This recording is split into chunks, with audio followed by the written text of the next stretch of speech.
ahlan wa sahlan wa marhaban bikum. Donc waxoon nañ leen lan mooy fi'l mooy jëf ji, waxoon nañ leen ki ko jëf mooy faa'il bi. léegi nag tey ñu ngi ñëw yéen si jëf ji ci kan la wàcc. Qui a subi l'action français mooy lan al maf'ul bihi. Al maf'ul bihi mooy ki jëf ji wàcc si moom, français di ko wax complément d'objet direct.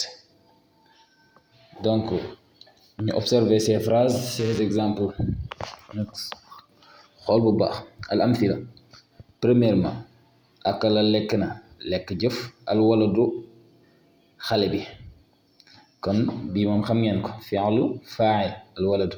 waxoon naa leen faa'il marfu'. lan la lekk ñu ne at tufaaxata, pom bi.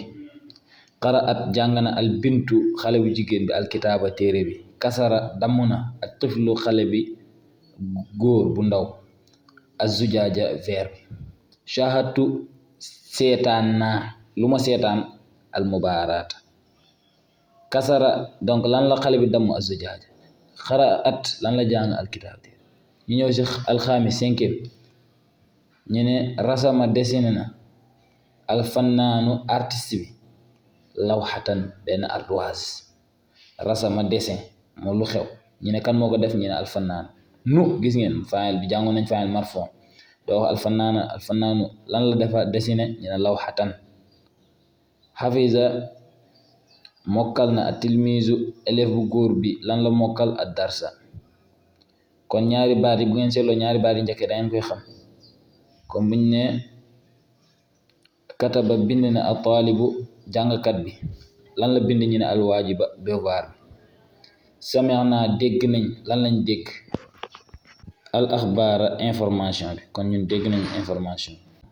ñu ne labisatil fataatu al fustaana. labisat sol na al fataatu xale bu jigéen bi lan la sol, ñu ne al fustaana robb bi. fataha ubbi na ar rajulu xale bu góor bi lan la ubbi, ñu ne al baaba.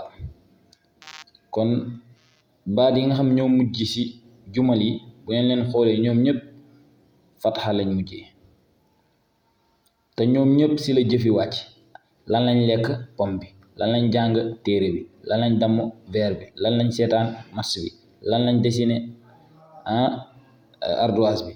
lan lañ mokkal, leçon bi. lan lañ def, devoir bi. lan lañ dégg, xibaar bi. lan lañ sol, robb bi. lan lañu ubbi, buntu bi.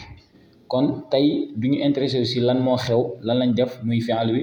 duñu intéressé wu tamit si kan moo ko def muy faa'il bi. ñi nga xam ne mooy deuxième yi ngeen gis si digg bi, yooyu jàngoon nañ ko. kon li ñuy intéressé mooy si fin ba, mooy lan, ñooy maf'ul bihi. léegi nag ñu dem si lu qaa'ida mooy définition bi, règle générale. mu ne al maf'ul bihi, donc buñ ko doon firi mooy ki jëf ji wàcc si moom, wala ki nga xamante ni moo subir action bi, wala français naan ko complément d'objet direct. huwa moom ismun tur lay doon. kon jàngoon nañ ismu mi nga xamee. mansubun dañ koy fataha fin ba, toujours fataha. moo tax bu ngeen delloo si exemple yëpp fataha lay doon.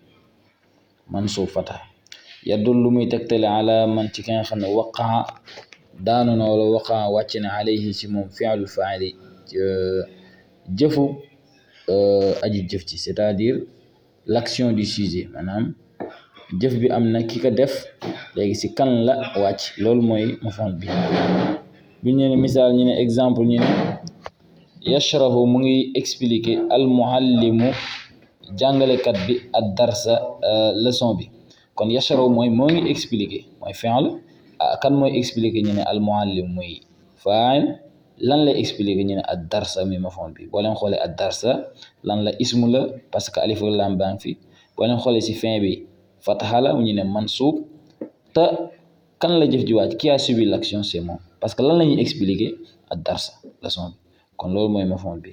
boo jëlaatee fataha mu ngi ubbi na, kan moo ubbi, ñu ne ibrahimu fa'il. lan la ubbi, ñu ne al baaba porte bi, buntu bi. kon loolu mooy maf'ul bi. waaye parfois dinay nekk damir, mu ne wa yakun dinay nekk damiran, maanaam pronom, maanaam loo xam ne day remplacer tur ism.